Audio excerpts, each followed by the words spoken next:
Assalamualaikum warahmatullahi wabarakatuh. Alhamdulillahilladzi ahyana ba'dama amatana wa ilaihin nusyur. Segala puji bagi Allah yang telah menghidupkan kita dari mati kita, yaitu tidur kita tadi malam, dan hanya pada Allah kita dikembalikan. Allahumma shalli ala Muhammad wa ala alihi washabbihi ajma'in. Amma ba'd. Bapak-bapak, ibu-ibu, adik-adik, setelah para pemirsa dimanapun Anda berada, marilah kita bersyukur kepada Allah, kita bisa mengawali hari ini, yaitu hari Ahad tanggal 19 Dzulhijjah 1440 Hijriah. Saya panjenengan semuanya masih bisa dibangunkan oleh Allah, masih sehat, masih sempat, sehingga di awal kehidupan hari ini kita bisa menorehkan, mencatatkan catatan tinta emas kita dalam buku catatan kita yang nanti akan kita lihat, nanti akan kita pertanggungjawabkan di hadapan Allah. Kita laksanakan salat syukur secara berjamaah, yang insya Allah nanti kita lanjutkan sampai syuruk. Kita akan saling tawasul haq, tawasul sabr, saling mengingatkan untuk beriman bertakwa kepada Allah, saling mengingatkan untuk menjalankan perintah Allah, menjauhi larangan Allah. Mudah-mudahan ini istiqomah terus kita laksanakan sampai akhir kehidupan kita. Salawat dan salam semoga Allah limpahkan semoga kita Nabi besar Muhammad sallallahu alaihi wasallam dan keluarganya, sahabatnya, pengikutnya, orang yang mati syahid, penuntut ilmu. Mudah-mudahan sampai kita semuanya akan mendapatkan syafaat dari Rasulullah sallallahu alaihi wasallam. Kita bermohon berdoa melalui majelis ini, kalau ada saudara kerabat tetangga kita yang belum Islam, mudah-mudahan menjadi Islam. Yang Islam namun Islam yang masih di tepi, masih abangan, mudah-mudahan dari Islam yang kuat, yang kafah. Yang sakit baik di rumah sakit maupun di rumah, kita doakan segera sembuh, dan yang sudah mendahului kita doakan mereka semuanya. Allahumma ighfir lahum warhamhum wa'afihim wa'fu anhum. Bapak-bapak, ibu-ibu, adik-adik, perjalanan yang paling berat, perjalanan yang paling abad itu adalah perjalanan melangkahkan langkah kaki kita menuju masjid. Lagi perjalanan terberat dalam kehidupan ini adalah melangkahkan kaki kita menuju ke masjid. Berapa banyak orang-orang sing sehat walafiat, seger waras, melayu ngubengi alun-alun ping 30, stadion ping 20, las ora kesel. Namun omahe cedhek ke masjid, abotiran arep ning masjid. Kenapa? Perjalanan terberat itu perjalanan menuju masjid. Berapa banyak orang itu menempuh S1, S2, S3 sampai Jakarta, Surabaya, luar negeri, dol omah, dol sawah, dol kebo, dol gunung. Entah itu pun rapopo, sing penting golek ilmu dunya. Namun ning masjid abot. Tapi ternyata panjenengan perkecualian. Panjenengan yang rawuh di sini, bapak-bapak, ibu-ibu, emas-emas, ternyata perjalanan yang nikmat, perjalanan yang membawa berkah adalah perjalanan menuju masjid. Dalam Sahih Al-Bukhari dan Sahih Muslim, seandainya manusia mengetahui dahsyatnya pahalanya salat subuh secara berjamaah, dia akan mendatanginya meskipun dengan berangkang. Adik-adik MPS meriki apa berangkang? Enggak, jalan kaki. Panjenengan bapak-bapak napa engklek? Mboten. Berarti panjenengan betul-betul mengamalkan hadis ini dengan senang, dengan semangat, tetap mendatangi masjid yang kita cintai ini. Berikutnya, kinten-kinten jamaah mriki. Sinten sing pernah salat sepanjang malam, salat sunnah, bar isya sampai subuh ki salat mawon. Lek enek wis sarapan gratis sebulan yang depan Polres. Lek enek sinten kira? Gak ono. Jangankan panjenengan, sing ngomongnya gak tahu. Sing ngomong gak tahu.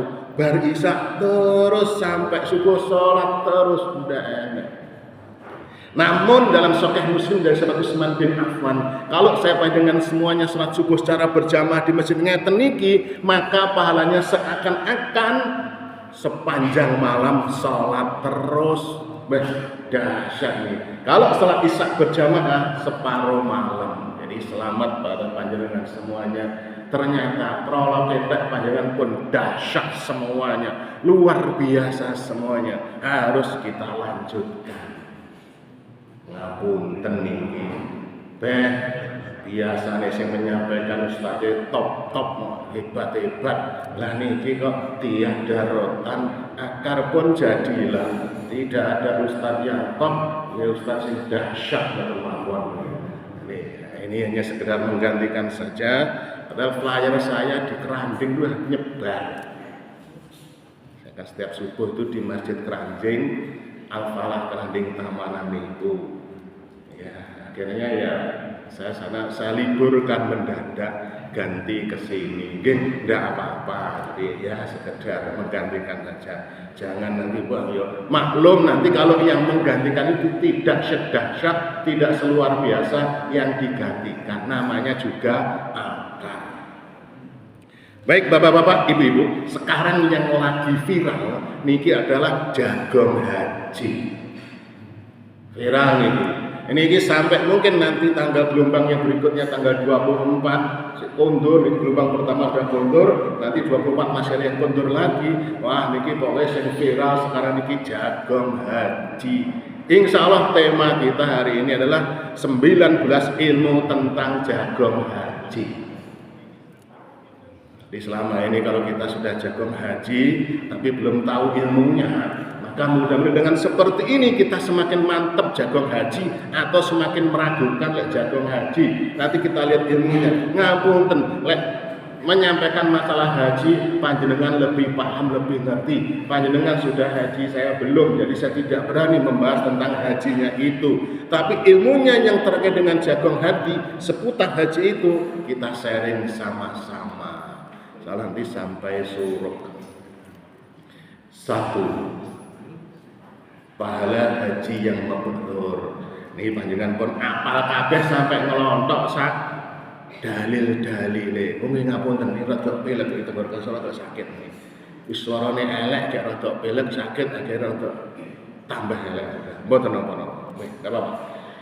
Ada di dalam Sahih Al-Bukhari nomor 1650. Sahih Muslim 2403. An Abi Hurairah radhiyallahu anhu anna Rasulullah sallallahu alaihi wasallam qala. Dari Abu Hurairah semoga Allah meridainya bahwasanya Rasulullah sallallahu alaihi wasallam telah bersabda, al-umratu ilal umrati, dari umrah ke umrah, kafaratul adalah penebus pengganti lima bainahuma antara umrah itu. Dari umrah satu ke umrah yang lainnya dosanya rontok semuanya. Wal hajjul mabrur, dan haji yang mabrur laisa lahu jazaa'un illa jannah. Haji yang mabrur itu pahalanya tidak ada lain kecuali surga. Di panjenengan yang hajinya mabrur surga. Selamat, dan kita berdoa mudah-mudahan sing baru kondur niku hajinya haji mabrur. Orangnya sehat walafiat semuanya, mboten keroak, mboten cuwil. Insyaallah utuh kabeh. Dan panjenengan yang sudah haji beberapa tahun yang lalu, nggih haji yang mabrur dipertahankan sampai akhir kehidupannya. Ya, jadi sebagai haji mabrur niku pahalanya tidak ada lain kecuali surga. Kemudian berikutnya, bagaimana syarat untuk mendapatkan haji mabrur? Paling tidak ada 4. 4 ini wajib, jika tidak ada jangan mimpi mendapat haji mabrur. Ngapunten nih. 4. 1. Ikhlas karena Allah. Ikhlas karena Allah. Kenapa kita harus ikhlas karena Allah? Nanti kalau kita ngaji hadis akhir zaman, bahasanya orang hadis akhir zaman itu haji tujuannya bukan untuk Allah. Ada namanya haji konten. Haji umroh tujuannya untuk ngonten neng sono cek viral, akeh pengikutnya, akeh subscribersnya, wah akeh begitu. Ada haji politik, arep dadi calon pemimpin, cek dipilih, cek mantep, haji dhisik.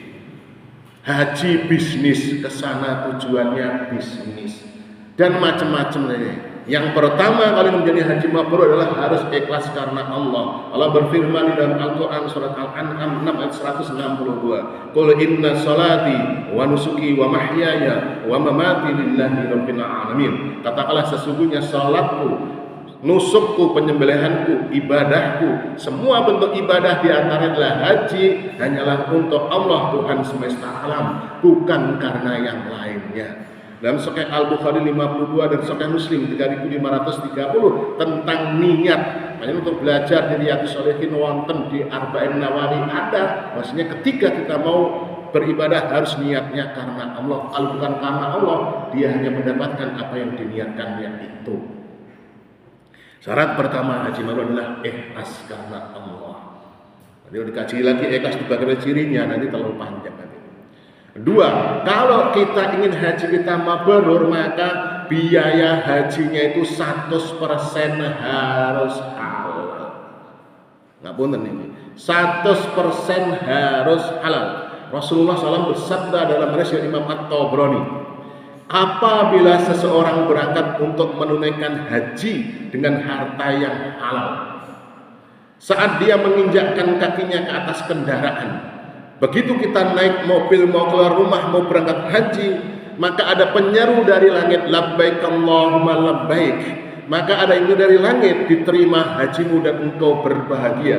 Bekalmu berasal dari harta yang halal dan hajimu mabrur dan diterima oleh Allah. Halal masih mau berangkat saja langsung diterima oleh Allah.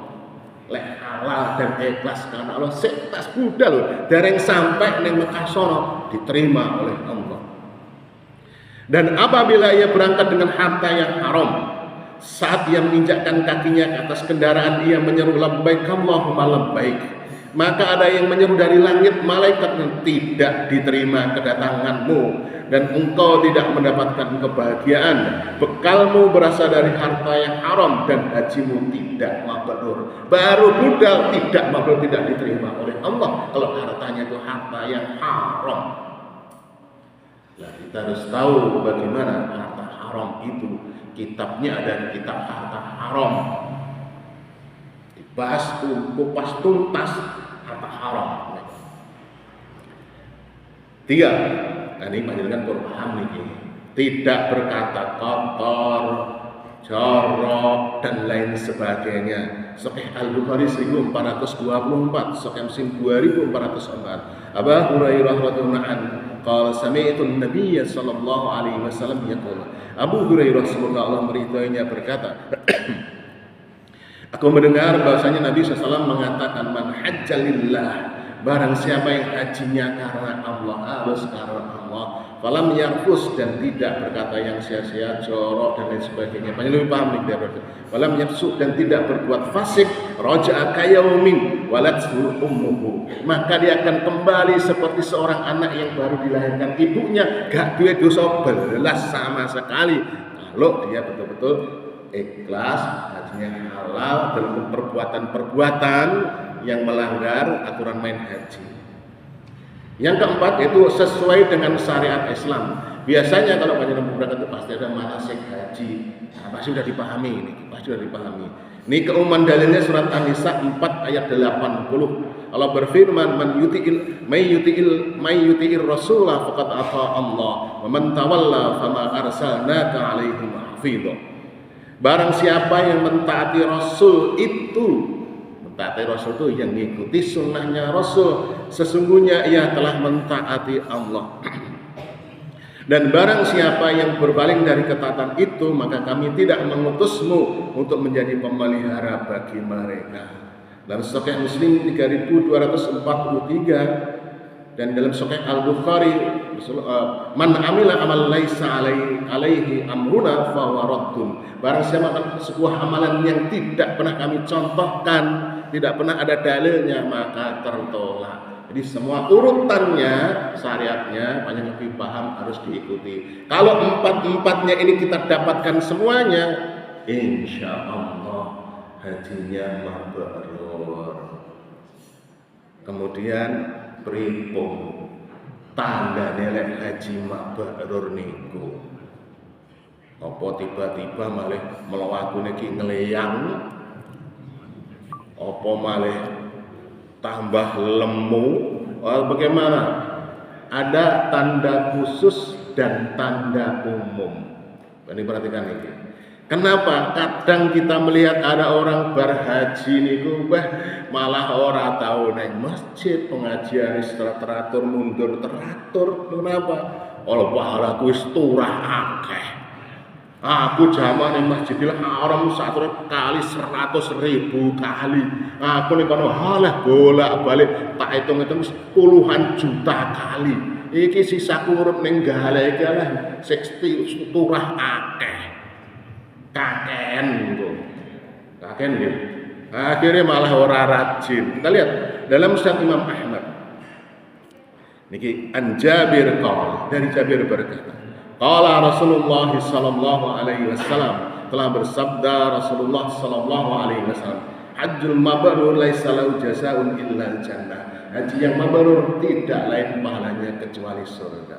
Qalu ya Nabi Allah, sahabat bertanya, ya Rasulullah, mal hajjul mabrur, pripun bagaimana haji yang mabrur niku? Niki perhatikan. Qal Rasulullah menjawab, it'amut ta'am, engkau memberi makan orang lain, wa ifsya'us salam, dan engkau menebarkan keselamatan. Ini dalil khusus haji yang mabrur, indikatornya orang itu adalah it'amut ta'am, memberi makan. Artinya orang itu berhaji lebih nyahnya, berhaji lebih gampang membantu orang lain. Pondok nyo, masjid nyo, yatim piatu nyo, semua nyo dibantu kalau mampu. Bukan berhaji malah medit, malah melawacing dan sebagainya, tidak. Kalau mampu dia nyanyi. Dalam urusan dunianya dia selalu berbagi kepada orang lain. Itu indikatornya. Kalau kita panjenengan yang paling paham, berhaji kok malah cetil, melacing, pelit, sekek, wah ini tidak masuk nih, tidak haji mabrur. Tapi kalau nyanyi, wes orang mikir nyanyi, wah itu pertandanya, itu. Yang kedua, wa ifsya'us salam, menebarkan salam. Artinya ini ngaji tawon sebetulnya. Tawon itu kalau tawon setelah berada di manapun, dia itu tidak membuat keonaran. Ada kita orang tahu bikin onar, bikin ruwet, bikin kisruh. Dalam arti ya, kalau kita bukan biang kerok dalam keburukan. Tapi insya Allah yang kedua niki kok rata-rata begitu, rata-rata. Kemudian tanda umumnya nopo, tanda secara keseluruhan umum. Dan ini zahirnya bisa kelihatan. Zahirnya itu ketok moto kelihatan. Nopo diantaranya? Dia ibadahnya kepada Allah meningkat. Tingkat iman takwanya meningkat. Kalau selama belum berangkat haji dia itu non-sewu salat jamaah ya kadang-kadang tok. Maka setelah haji diusahakan 5 waktu. Meskipun tidak harus di masjid takwa niki, karena mungkin beraktivitas. Rajin salat berjamaah, rajin pengajian, rajin maca Quran, tahajud, dan semuanya itu meningkat. Itu indikatornya. Aja malah ngelongkro. Pengajian paling ngono-ngono tok ya, ora hebat. Enak ning kono sing ning Madinah, Mekah no sing iki sek hebat. Ya lek ngono pindah ning Madinah. Pindah ning Mekah. Itu begitu. Intinya meningkat. Berikutnya, orang yang sedang melaksanakan haji niki doane cespleng makbul. Perhatikan ini. Yang sedang melaksanakan haji, banyak di sana makbul. Nanti kaitannya bagaimana iskondur. Kita lihat dalil-dalilnya. Di dalam Sunan Ibnu Majah dengan riwayat yang sahih 2883. An Abi Hurairah Rasulullah sallallahu alaihi wasallam annahu qala. Dari Abu Hurairah dari Rasulullah sallallahu alaihi wasallam beliau bersabda, al-hujjaj wal umrah wafdullah. Haji, orang yang umrah itu adalah utusannya Allah, menjadi tamunya Allah. Inda auhu, jika dia berdoa, ajabahum, maka diijabahi oleh Allah. Ketika panjenengan semuanya haji umrah di sananya, maka kalau panjenengan berdoa langsung diijabahi oleh Allah. Didoakan, ya Allah, mudah-mudahan jamaah masjid Taqwa sing ora sehat menjadi sehat, sing sakit menjadi sehat. Doa panjenengan di sana. Yang belum umrah, belum haji, ya Allah lapangkan rezekinya ben bisa umrah haji. Panjenengan pas ning kono. Yang belum rajin, ya Allah ben rajin ngaji, rajin salat berjamaah. Sing sik jomblo-jomblo, ya Allah dan lancarkan jodohnya. Sing ustate bojone siji, ya Allah mudah-mudahan tambah siji. Boten napa-napa. Nah, begitu. Wa in tastaghfaruhu ghafarallahu lahum. Kalau dia meminta maaf, meminta ampun kepada Allah, akan diampuni oleh Allah ketika dia berada di sana. Ketika panjenengan yang haji umrah itu masih berada di tanah suci sana di Mekah Madinah, maka doa di panjenengan cespleng, panjenengan memohon ampun kepada Allah, diampuni oleh Allah. Panjenengan mendoakan orang lain dari jauh, diampun, diijabahi oleh Allah. Pripun lek wis kondur teka omah, dalil niki berlaku napa mboten? Kemarin sing wis kondur sakniki doane sik cespleng napa mboten? Kenapa pun? Sik cespleng ndak? Sik ampuh mboten panjenengan bar kok kono. Kita lihat dalilnya. Di dalam Musnad Imam Ahmad. Kita lihat nanti. An Abdullah bin Umar. Dari Abdullah bin Umar qala berkata, qala Rasulullah sallallahu alaihi wasallam, telah bersabda Rasulullah sallallahu alaihi wasallam, idza laqital hajj, jika kamu melihat, menjumpai, menemui orang sing wis kondur ke haji, ke umrah, fasallim, maka ucapkan salam. Ini gampang ini. Fasallim alaihi, ucap salam kepadanya, dan ucapkan salam. Wasafihu, dan jabatlah tangannya. Wasafihu wamurhu, jabatlah tangan, kedua tangannya. Salaman bahasa kita itu. An yastaghfira laka, dan memintalah kamu untuk didoakan orang yang haji itu. Bukan benar Pak, selama ini lakukan. Dalilnya tidak berhenti. Qabla, sebelum ayyadkhula baitahu, sebelum dia masuk rumahnya. Fa innahu maghfurul lahu, karena orang itu kalau belum masuk rumah itu doanya sik cespleng. Jadi lek pengen doane sik tanggah cespleng, panjenengan jemput. Begitu Pak, sik aja mlebu omah sik. Doakan Pak, betul. Aja mlebu omah sik, dang-dangi omah, aja mlebu sik. Sik dongakno kula. Niku sing bener kalau dalilnya niki. Wis mlebu omah, wis ndak cespleng. Panjenengan jadwal hajine beliau kan mlebu omah. Hadis ini ndak berlaku. Minimal langsung cegat ning arep omah. Wah, iki arep mulih engko tanggal 24 ki jam 2 misalkan 2 awan. Panjenengan ning arep omahe dang-dangi. Sik stop Pak, bacakan dalilnya. Dongakno kula Pak. Itu sik cespleng. Wonten sing ngaten iki. Sing wis haji ki apa nek sing nyegat ngono. Ora enak. Jadi ndak berlaku. Cesplengnya itu ndak berlaku. Ndak berlaku enggak itu. Cesplengnya ndak berlaku. Kemudian pertanyaan lagi, apakah nih doa orang yang baru pulang haji mustajab sampai 40 hari? Seharusnya panjenengan yang lebih paham ilmunya ini karena panjenengan sudah haji. Kita pas manasik diajari mboten. Lho dalile ngapunten. Panjenengan tahu dari dalile kok ngendi? Sampai omah ceplot 40 hari ke depan doane sik cespleng makbul. Pernah ada yang ngajari gitu. Itu keyakinan tidak ada dalam Quran hadis. Ngapunten, kalau ada panjenengan lebih paham tentunya, tolong saya dikasih tahu. Mengapa ada keyakinan ngoten niku bahwasanya orang yang pulang haji 40 hari cesmeng doanya niku ternyata bukan hadis, bukan Quran. Saya bacakan. Syihabuddin Al-Qaliyubi, seorang ulama niki. Syihabuddin Al-Qaliyubi niki ulama mazhab Syafi'i, niki ada di dalam Syihabuddin Al-Qaliyubi, Asy-Syaikh Al-Qaliyubi Al-Syarif Jalaluddin Al-Mahali, terbitan Bayrut Al-Fikr. Ulama ini dia berkata, dan disunnahkan bagi orang yang berhaji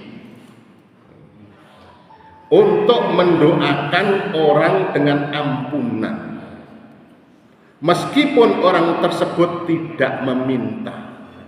Niki seakan-akan bagi orang yang haji mundur, saya baca lagi, dan disunahkan bagi orang yang berhaji untuk mendoakan orang dengan ampunan meskipun orang tersebut tidak memintanya. Orang datang ke rumahnya, seakan-akan dengan pendapat ini dia harus mendoakannya. Dan bagi orang yang tidak berhaji, macam saya misalnya, datang ke rumah orang yang haji, jagong haji, hendaknya minta doa, didoakan olehnya. Seakan ikhlas. Kalau yang haji niku meskipun tidak diminta dia harus mendoakan, orang yang jagong haji seakan diperintahkan kon jaluk donga. Menurut Syihabuddin Al-Qaliyubi, bahwasanya para ulama menyebutkan, cuma di sini para ulama ini sapa tidak dijelaskan. Cuma para ulama menyebutkan bahwa doa tersebut, doa orang yang haji tadi, berlaku hingga 40 hari sejak kedatangannya. Lah niki dengan pendapat ini seorang ulama mazhab Syafi'i, bukan hadis, bukan Quran, menyatakan seakan-akan menurut pendapat beliau orang yang pulang haji niku setelah sampai omah 40 hari ke depan doa necas pleng, bukan hadis. Namun sekali lagi lek enek iki lho hadise, tolong saya dikasih tahu ben saya rubah nanti. Rekaman nggih saya rubah. Ternyata dulu tidak begitu. Nah, jelas ini banyak cek nih. Panjenengan lihat nek Pak Masa ini anu saudara kita itu ada dari sana, karena ini sumber saya cek di sana. Bakso masailnya saya saudara kita itu saya masuk ke sana, oh ini ternyata ada. Jadi sekali lagi, doa orang yang baru pulang haji cesplong 40 hari ke depan itu bukan hadis, bukan Quran. Hanya pendapatnya ulama Syafi'i, bukan Imam Syafi'i yang bernama Syihabuddin Al-Qaliyubi. Berikutnya, apa ora oleh kita itu njaluk donga sing haji itu mendoakan, apa ora oleh? Boleh, gak apa-apa. Tapi jangan punya keyakinan bahwasanya doaku cespleng 40 dino. Mendoakan itu boleh, mendoakan orang lain, doa kebaikan boleh. Kita minta doa kepada orang yang kita anggap mungkin dia lebih dekat kepada Allah, boleh ansal, boleh, tidak apa-apa. Niki kita lihat dalilnya. Niki surat Muhammad 47 ayat 19. Fa'lam annahu la ilaha illallah wastaghfir li dzambika walil mu'minina wal mu'minat. Maka ketahuilah bahwasanya sesungguhnya tidak ada ilah selain Allah, dan katalah mohonlah ampunan bagi dosamu. Kita minta ampun kepada Allah dan ampun bagi dosa orang mukmin laki-laki maupun perempuan. Keumuman dalil kita mendoakan siapapun niku boleh. Ya Allah ampunilah Pak Kai, ampunilah iki, ampunilah. Boleh, keumuman dalil. Kita meminta didoakan nggih angsal. Bukan berarti oleh udah. Cuma yang tidak boleh itu keyakinan bahwasanya orang yang pulang haji doanya cespleng 40 hari itu bukan syariat. Bukan. Tapi boleh kita minta doa. Saya tidak pernah minta doa, tapi doanya ya diaminkan. Diaminkan. Kita lihat dalil yang lainnya. Surat Al-Hasyr 59 ayat 10. Dan orang-orang yang datang sesudah mereka Muhajirin dan Ansor, mereka berdoa, ya Rabb kami, berilah ampunan kami. Orang yang berdoa itu, dan saudara-saudara kami yang telah beriman lebih dulu daripada kami. Ini surga jam itu nih, saya tunggu ini. Tidak apa-apa nggih sampai jam itu nih sekali-kali. Tidak apa-apa tak tinggal boleh. Ya, intinya boleh kita orang yang datang pulang haji itu mendoakan kita, boleh kita aminkan, boleh kita datang minta didoakan, boleh. Tapi jangan punya keyakinan sing bar haji niku doane cespleng 40 tidak ada tuntunannya. Kita minta sama mesti dikabulkan, tidak, tapi boleh. Tapi keyakinan itu yang tidak benar. Berikutnya, ada keyakinan juga bahwasanya orang yang baru pulang haji niki diiringi dikawal malaikat juga sampai 40 hari ke depan. Ada bodyguard kiriman Allah malaikat. Napa wonten enggak? Enggak ada. Tapi kita lihat surat Ar-Ra'd 13 ayat 11. Bagi manusia ada malaikat-malaikat yang mengikutinya bergiliran di muka dan di belakangnya. Mereka menjaganya atas perintah Allah. Bahwasanya saya panjenengan semuanya meskipun orang umrah, orang haji, orang apa-apa selalu 24 jam ada malaikat, satu di sebelah kanan, satu di sebelah kiri, selalu menjaga saya panjenengan semuanya, mencatat semua perbuatan saya semuanya. Betul, kita kapanpun, dimanapun, bagaimanapun, orang lunga nang omah ae panggah enek malaikat sing jaga kita. Tapi kalau keyakinan bar pulang haji Allah kirim bodyguard malaikat sampai ke rumah, sampai 4 tahun ke depan, itu bukan dalil, tidak ada tuntunannya. Ada sebuah hadis dalam Musnad Imam Ahmad dari Abu Hurairah radhiyallahu anhu, dari Nabi SAW bersabda, tidak ada seorang yang keluar dari rumahnya melainkan di tangannya ada 2 bendera. Sahabat dengan semuanya siapapun, pokoknya metu qaumah jebret pasti ada 2 bendera. Satu bendera di tangan malaikat dan satu bendera lagi di tangan setan. Jika ia keluar untuk sesuatu yang disukai Allah Azza wa Jalla, dengan keluar rumah untuk tujuannya ke masjid salat berjamaah untuk ngaji ngaten iki, maka malaikat akan menyertainya pada benderanya. Malaikat ngawal nggawa gendera. Aja ditakokne Pak, genderane merah putih apa putih merah? Enggak tahu. Enggak bendera nih.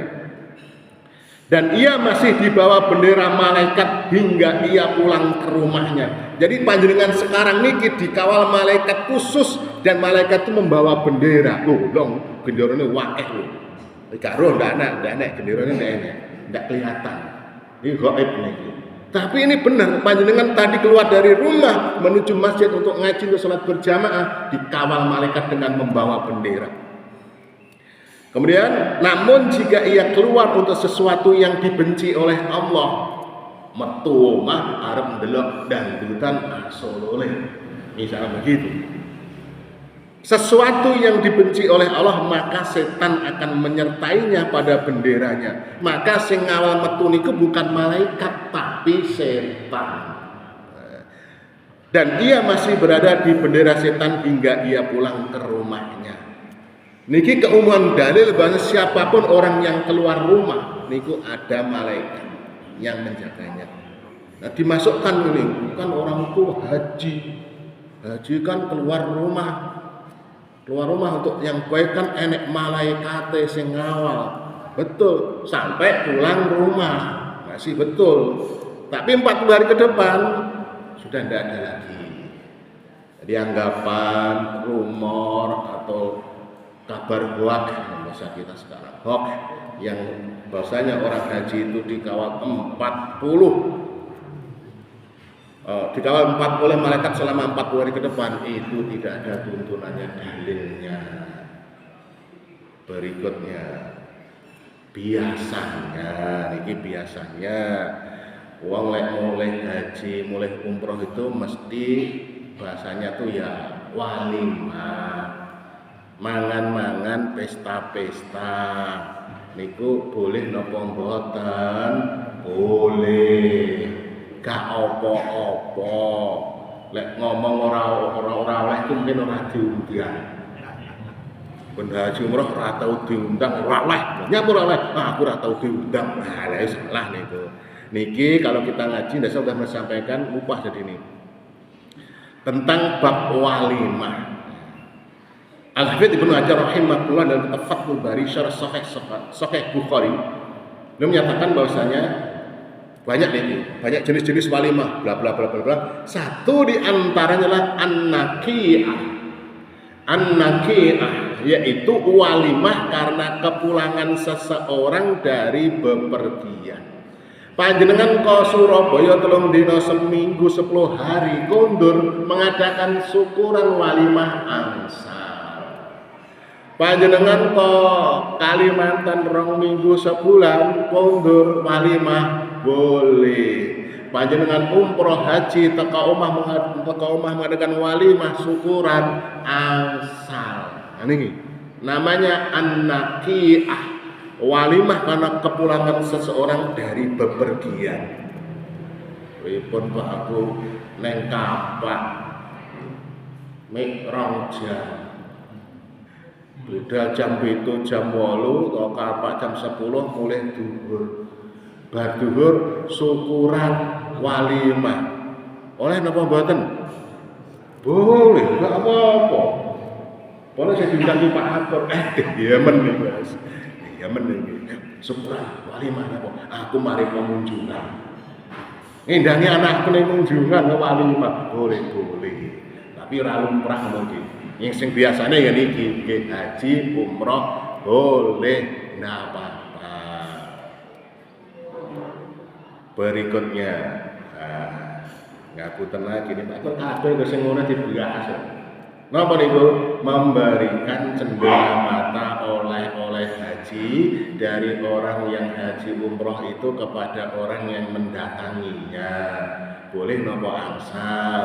Boleh. Mboten napa-napa, kita datang ibu-ibu, bapak-bapak jagung haji, selain oleh soto, oleh bakso, kadang ya khusus oleh sajadah bapak-bapak, ibu-ibu oleh rokok.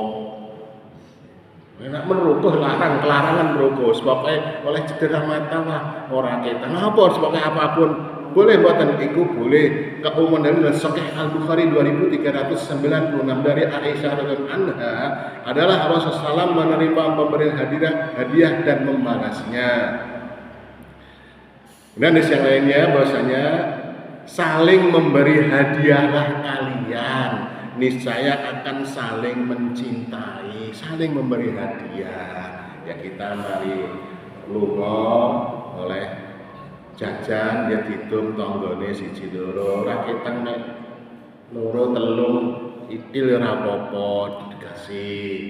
Cuma yang jadi masalah ku ngeten. Ngapunten iki.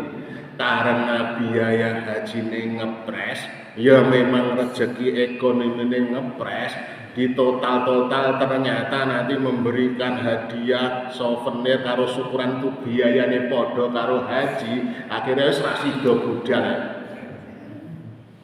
Jangan itu boleh, tapi jangan dipaksakan. Kalau dana kita memang cukupnya untuk haji saja, untuk umroh saja, mulai ndak iso apa-apa, ya aja dipaksa kudu ngekei sampai ngutang-ngutang, itu tidak boleh. Ndak boleh. Bukan ora penak aku rono ning kono dikek sajadah loro bojoku lek kena. Aku piye kok? Akhirnya ra sida umroh, ra sida haji gara-gara mikir engko ora enek dana untuk ngekei oleh-oleh. Jangan itu. Kadang akhirnya ngoten niku akhire niku. Kasus iki wonten akhirnya maneh ra sida sampai mati nih. Gara-gara sudah kebiasaannya lek wong tekoke kudu dikei. Nek dihitung-hitung kan lek sing teko wong 1000 Ya akeh niku. Akhirnya rasi itu, jangan. Kalau memang kita tidak mampu, ya sudah, tidak usah ngasih. Ya kuwate nek nukane Aqua gelas karo hotel siji di niki pun kemauan. Terus ndak apa-apa. Ya kadang kita ini saking gengsine isine akhirnya ngutang-ngutang. Itu malah tidak boleh. Malah tidak boleh. Jadi intinya memberi kalau kita mampu, boleh, tidak apa-apa. Itu sedekah dan jangan diharapkan Pak Gae 3 tahun ke depan haji, dikai sing akeh karepe cek balik. Enggak boleh, itu niatnya bukan karena Allah. Kalau memang mampu, ada kemampuan silakan. Kabeh tukane sarung anyar ibu mau kena kabeh mampu, boleh niku hebat niku. Tapi jangan dipaksakan. Kalau ndak mampu ya ndak usah. Jangan nih, tapi boleh intinya. Berikutnya, bar pulang haji dipanggil Pak Fulan mau ngono ae. Oh iya, bar haji deh, Pak Haji Fulan. Ya ngono, haji ki 100 juta. Mosok ora diceluk Pak Haji. Haji ki suwi, gek larang. Harus celuk Pak Haji. Oleh undangan telok jenenge Fulan dibalekne. Loh, Pak niki kan jenengan. Bilang lho, iki kan Fulan. Aku saiki kan Haji Fulan. Kayak haji. Nek ngene iki hajine di Madud ngono iki. Ora diceluk haji, ora noleh, undangan ora nek hane di depan, ora gelem. Tanda tangan delok ora hane sawenene anak boke ora ngerti piye aku ki haji 100 juta. Mulih ngoten niku pripun? Napa wonten orang itu? Insyaallah mboten wonten. Bahkan memang pengen kita itu betul-betul ikhlas karena Allah. Justru lek ke undangan hane iki dihapus ndak usah. Lek iso ki aja nek sing eruh kita itu haji, lek iso tapi angel lek haji karo iki gak iso saiki. Panjenengan kan tahu sendiri di WA kemarin kita share asal mulanya kenapa untuk Indonesia niki kok wong terkenal dipanggil haji. Kan terjadi sejak zaman pemerintahan kolonial Belanda. Karena apa? Sejarah mencatat bahwasanya orang yang baru pulang haji semangat jihadnya itu tinggi dan dia bisa mempengaruhi masyarakat untuk memberontak pemerintah Belanda. Maka laporan intel bahwasanya wah niki makanya lek bar haji niku ben penak mendeteksi, penak engko enak cekel tokoe maka dia gelarnya haji itu dimasukkan. Diviralkan bahasa sekarang ben penak lek mendeteksi. Wah gara-gara kae.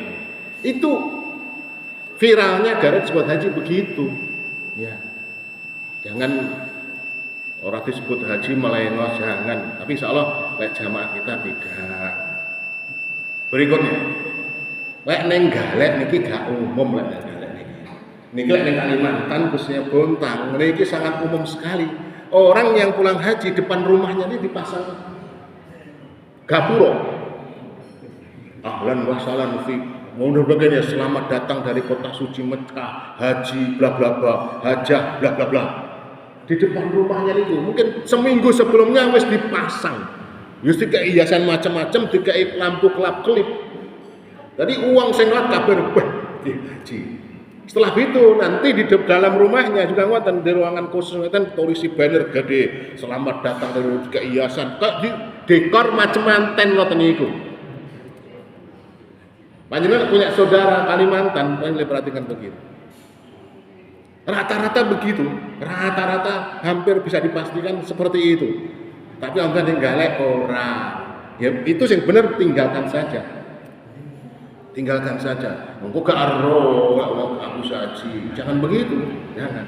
Tidak ada di sini. Alhamdulillah tidak ada. Ini. Berikutnya, tambah dikit nih waktu ini.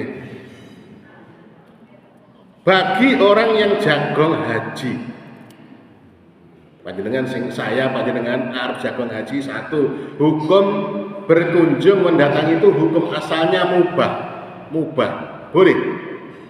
Kita lihat mohon dalilnya surat Al-Baqarah 2 ayat 229. Dialah Allah yang menjadikan segala sesuatu yang ada di bumi untuk kamu dan Dia berkehendak menciptakan langit. Lalu dijadikannya 7 langit dan Dia Maha mengetahui segala sesuatu. Intinya mubah karena niku adalah sesuatu urusan dunia. Hukum urusan dunia itu hukum asalnya mubah. Namun subuh kemarin sudah saya sampaikan, jagung haji niku bisa haram.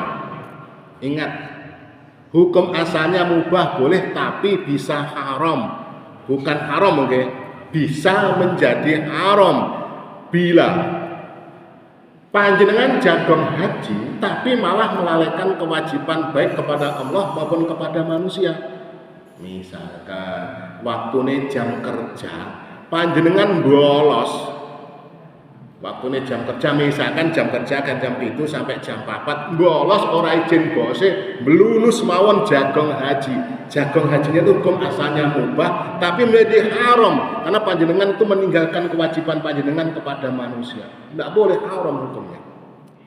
Atau meninggalkan kewajiban kepada Allah. Wah, saking semangatnya jagung haji, kancane akeh, enek munjungan, kampak panggul, gadu sendoko, semua didatangi. Saking si kue lali gak sholat duhur, gak sholat asar, orang roh.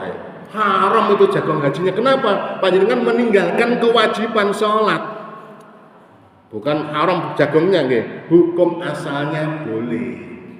Tapi meninggalkan kewajiban kepada Allah, kepada manusia menjadi haram.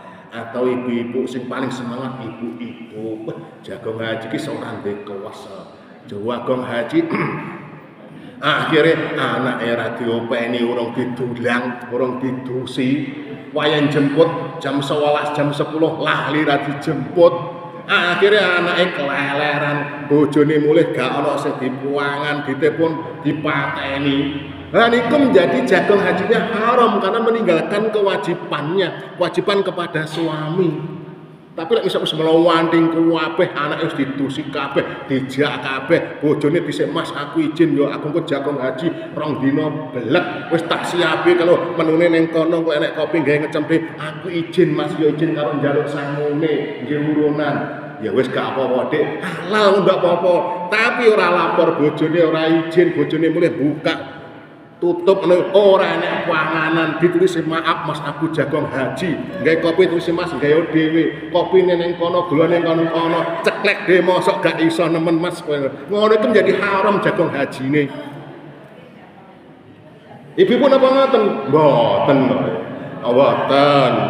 Tapi tetap izin ya, lapor lek suwi, izin, lapor disiapin kalau anaknya mulai atau sekolah ya dijemput izin bojone Mas itu dina iki ra tak masakne Mas. Tuku dhewe, ya wis gak apa-apa. Ya, itu enggak apa-apa, tapi itu hukumnya mubah menjadi haram kalau kita meninggalkan kewajiban kita. Dan bisa menjadi makruh. Jadi haram menjadi makruh, pripun menjadi makruh hukum jagung haji itu. Kalau masih ada pekerjaan yang lainnya yang lebih penting, lebih bermanfaat panjenengan tinggalkan. Misalkan bapak-bapak ini musim hujan, kayak gendenge melorot, lek udan mesti bocor. Kok ditelepon di grup niki ayo budal jagung haji. Kayak sebentar arep udan gendenge ditokne bocor, maka itu makruh hukumnya. Gendenge dandane sik dipasang kabeh, beres kabeh boleh. Atau nuwun sewu lek wong desa niku duwe angon-angon wedhus sapi. Wayahe ngarit. Teng mriki betul wonten ngarit. Wayahe ngarit tibane ditinggal jagung haji, wedhuse bengok-bengok. Itu menjadi makruh. Sesuk jagung haji aku ngarite hari ini double. Biasanya begitu. Intinya jagung haji niku hukume mubah. Mubah. Ora nggih mboten napa-napa ora dosa. Aku orang jagung haji ngene Pak Kayo, kabeh wis piye iki. Aku engko piye? Malah ndak boleh nek ngoten itu. Sudah ndak ada kesempatan orang naik bolong, ya sudah ora jagung haji ora dosa. Nggih, itu panjenengan yang jagung haji. Kemudian yang terakhir, ini agak panjang ini. Memberikan ucapannya apa bebas ya. Selamat datang akan wassalam dan sebagainya atau semoga menjadi haji mabrur.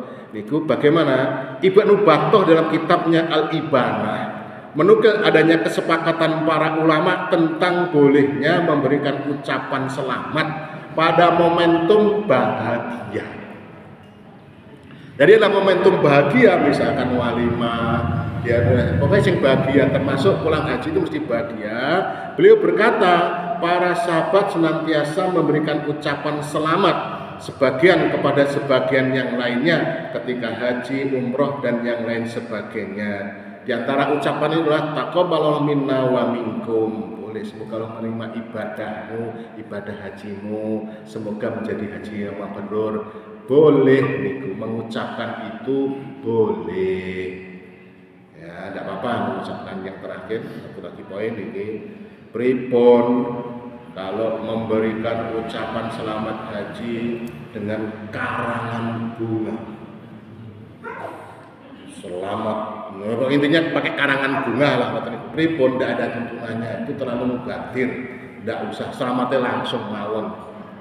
Nggak usah, itu terlalu kan dan tidak ada tuntunannya.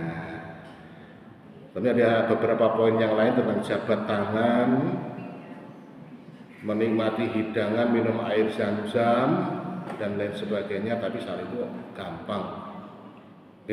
Pak Temawan, kalau ada pertanyaan atau mempersilahkan bikin atau yang lainnya. Oke, betul Pak. Wah, rajin nih Pak. Oke.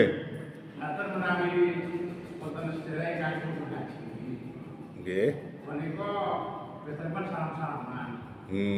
Nek kang mundur menika lain jenis itu, Pak. Ya. Oke, teman-teman, ini tadi banyak ada bab salaman. Bagaimana hukum salaman laki-laki perempuan yang bukan mahramnya? Niki pendapat sing kuat niku kita lihat dalam hadis Tabrani, lebih baik kepala anak Adam itu ditusuk dengan besi jeruat sampai hancur daripada dia menyentuh wanita lain yang bukan mahramnya. Niku sing paling selamat.